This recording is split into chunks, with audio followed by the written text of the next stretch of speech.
Member for Calgary Edgemont is next. My riding of Calgary Edgemont is home to many university students. I truly enjoy my conversations with these young adults in my riding while door knocking or at public gatherings.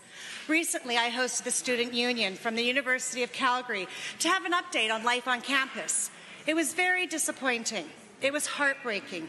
As a parent, it angered me to hear how this UCP government is treating our students. Can the Minister of Advanced Education tell us when she last met with the U of C Student Union, and why didn't she consult with them prior to the budget being dropped? The Honourable the Minister of Advanced Education. Well, Mr. Speaker, I can say confidently that I've met with the Students' Union of various different post-secondaries across the province many times.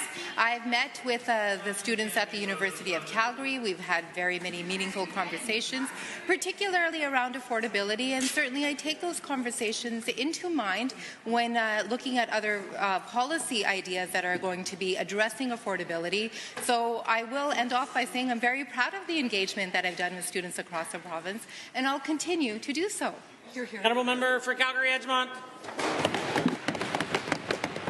Given that the Student Union just awarded the University Sexual and Gender-Based Violence Support Office over $147,000 to implement a sexual and gender-based violence prevention and education initiative, and given that the SU supported this project with their Quality Money Fund program that is raised from student fees because the sexual and gender-based violence is so prevalent and serious concern on campus, and given that the support office is deeply under-resourced and requires provincial funding to truly meet the needs of the students on campus, why does the minister expect the students to fund this office instead of funding it herself? The Honourable the Minister of Advanced Education. Mr. Speaker, Advanced Education did receive $625,000 from the federal government for gender-based violence to make sure that we're putting preventive policies in place. And this funding has been dispersed to the post-secondary institutions. And we are also working with students' union organizations across the province to make sure that we're hearing about their concerns and investing where required. This work is ongoing. I'm proud to say that it is cross-ministerial work, and we're making sure that students are supported on campus. Honourable Member.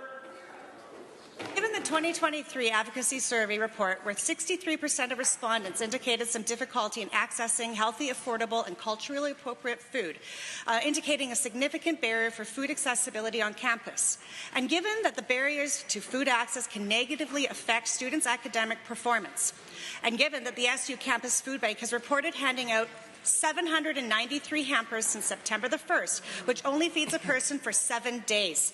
What is the minister doing to ensure that students have food security so they can focus on their studies instead of their stomachs? The Honourable Minister. Speaker, this government has made record funding to food banks across the province, and that also includes food banks at the universities as well. And again, I've had some very in-depth conversations with student union members to talk about what their needs are on campus. And I'm also proud to say that many civil society organizations have come forward to often offer their assistance as well for food security issues on campus. In fact, there's a great organization at the University of Calgary that is working with students to make sure that they have more access to food and to address food security.